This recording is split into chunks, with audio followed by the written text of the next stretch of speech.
Good day, everyone. Welcome to Real Conservative Headline News. I'm your host, Nathaniel Rajkumar. Please stay with me for the next 10 to 15 minutes as I highlight the latest news events and provide commentary for February 15th, 2026, regarding local, regional, and international security, political, and social issues.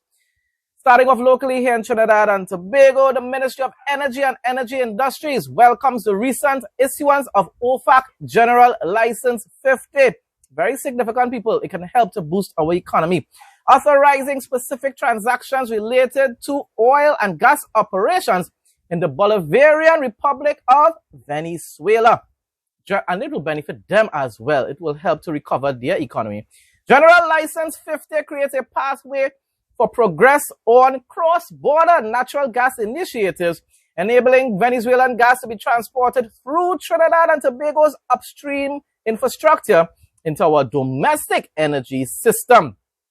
The Ministry of Energy and Energy Industries will continue to engage proactively with all relevant partners to ensure that Trinidad and Tobago responsibly maximizes the opportunities presented by this development. We remain committed to safeguarding our national interests, strengthening regional energy cooperation, and ensuring that our country benefits from secure, sustainable, and internationally compliant access to natural gas. Give credit when credit is due, people. I have my issues, yes, with the United National Congress and Prime Minister Kamala Persad-Bissessar. But in cases like this, you have to give a lot of credit. Why? She decided to do something that the rest of the Caribbean didn't do. She continued to stand firmly with the American allies, the President Trump administration. And therefore now, because a certain amount of diplomacy is being restored in Venezuela between those two countries, America and Venezuela, we can reap the benefits of it. And in a very significant way, we have a forex shortage here in Trinidad and Tobago. With this type of increased trade and so forth, we will end up generating a whole lot more foreign revenue, especially, of course, when Petrotrin is reopened. The Honorable Jerlene John, Minister of Works and Infrastructure, joined by Honorable Michelle Benjamin. I like those two, Michelle Benjamin and Jerlene John, Minister of Culture and Community Development, and Commissioner of Police Alistair Guevara. He's the only one I want. That individual needs to resign. But anyhow, welcome the Epic Carnival Experience Cruise to Trinidad and Tobago. Thousands of visitors arrive to our shores aboard the brilliance of the seas to immerse themselves in the vibrant sights, sounds, and energy of Carnival, the greatest show on earth. Of course, the Commissioner of Police told individuals aboard that Trinidad is safe and so forth, and the TTPS will be there to protect them. Let's just hope that nobody puts their hands in the air during Carnival and ends up like Joshua Samaru. Head of site at the University of West Indies Global Campus in St. Vincent and the Grenadines, Risa Noel McBarnett, has reaffirmed the institution's commitment to cultural preservation during remarks at the media launch for Garifuna Heritage Foundation's month of activities to celebrate Heroes and Heritage Month 2026. Do we have anything like that here in Trinidad? We celebrate our heroes. Do we have? I think we have. Noel McBarnett highlighted that collaborations such as this not only strengthen awareness of Garifuna history and traditions, but also create opportunities for education and dialogue.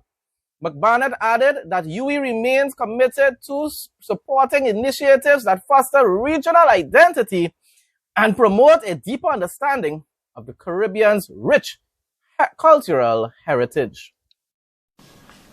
It is worth noting that the UWI rose in the Times Higher Education World University Rankings for 2026, placing us among the top 3.6% of higher education institutions worldwide.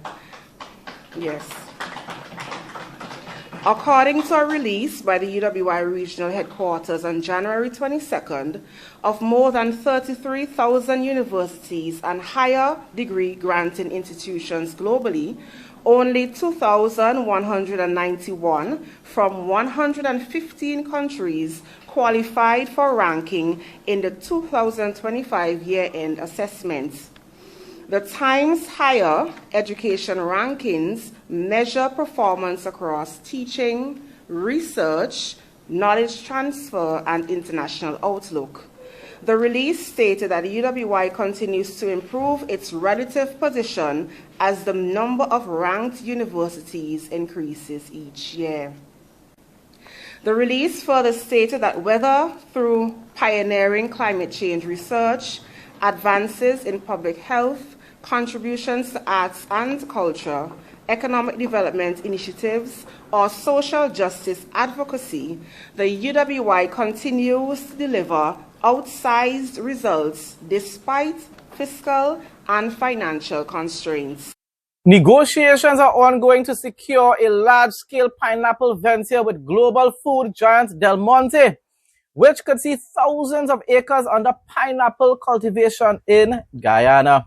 Chief Investment Officer of the Government of Guyana and Head of Guyana Office for Investment, Dr. Peter Ramsarup, revealed this during a press conference on Friday. Dr. Ramsarup noted that this could positively impact Guyana's vision to dominate value-added markets, expanding the agricultural sector in Guyana. They have a lot of land to do so, but we should be doing that as well in Trinidad. He said Del Monte wants to come in and plant thousands of acres of pineapple. And if you can get that planted, you can get your pineapple in a can, he said. It could be cheaper, it would be cheaper coming from Guyana, going into the region. It is regional, so of course, it wouldn't end up costing as much. And so it's futuristic thinking like this that is going to make a difference with the problems or trade barriers that currently exist. Dr. Ramsarup also pointed out how Guyana is aggressively moving to eliminate trade barriers within the Caribbean community, CARICOM, and promote regional integration. We need that. We need that here in the region in order to become sustainable, especially when it pertains to food, self-sustainable. Out of 186 countries, only Guyana produces enough food to self-sufficiently feed all its citizens without foreign imports. You see that? Okay then, according to a new research. The St. James Municipal Corporation in Jamaica on Thursday passed a resolution during its monthly meeting to erect a statue of the late reggae icon Jimmy Cliff Chambers at the entrance to Jimmy Cliff Boulevard in downtown Montego Bay. The man had such a unique voice. Love his music, really do. The resolution, which will be sent to the Ministry of Culture, Gender, Entertainment and Sport for review, was presented and unanimously approved by the councillors in attendance. International news now. Europe stands at a crossroads to save itself and our cherished transatlantic alliance. It must not only change policy, but also recommit itself to the common inheritance of Western civilization, democracy, people, something that we're supposed to be cherishing instead of turning against it. That was the message of Secretary of State Marco Rubio, which he delivered this weekend at the Munich Security Conference in a defining foreign policy speech of our time. The remarks remind us what leaders in the United States and throughout Europe are tasked with defending: a sacred inheritance from the forebears of Western civilization.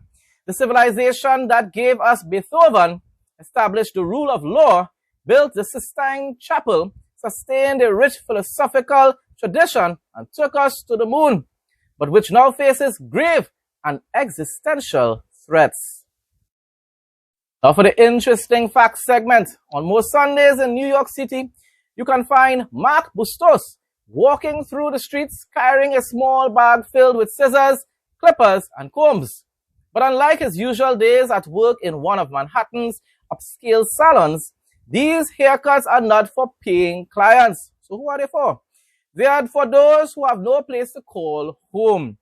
The act is simple yet deeply profound. Each haircut becomes a symbol of care, dignity, and human connection. According to the New York Times, Bustos began this mission after a trip to the Philippines, where he gave free haircuts to children living in poverty. What started as a single gesture of kindness soon turned into a weekly ritual in New York. A simple phrase, "I want to do something nice for you today," opens each interaction. For many on those streets, those words are as transformative as the haircut itself. Bustos said that every person he meets reminds him that kindness is universal. It's biblical as well, people.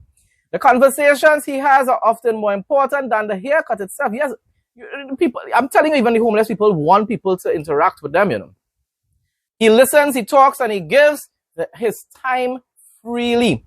The transformation that follows is not only visible in the mirror, but also in the spark that returns to a person's eye. They feel appreciated, they feel wanted, they feel valued again by their community.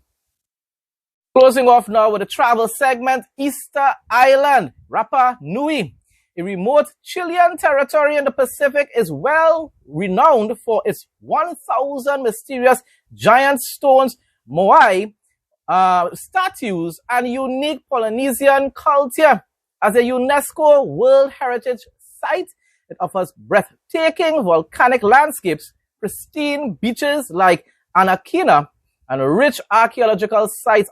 Those are kind of places I really, really want to visit, making it a premier destination for history, hiking, and ecotourism. Definitely a place on my wish list of places that I would love to visit in the future.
Folks, that brings us to the end of today's news headlines. Thanks again to everyone who continues to support my content. Please like, comment, share, and subscribe. Stay blessed and stay safe most of all. In Jesus' name.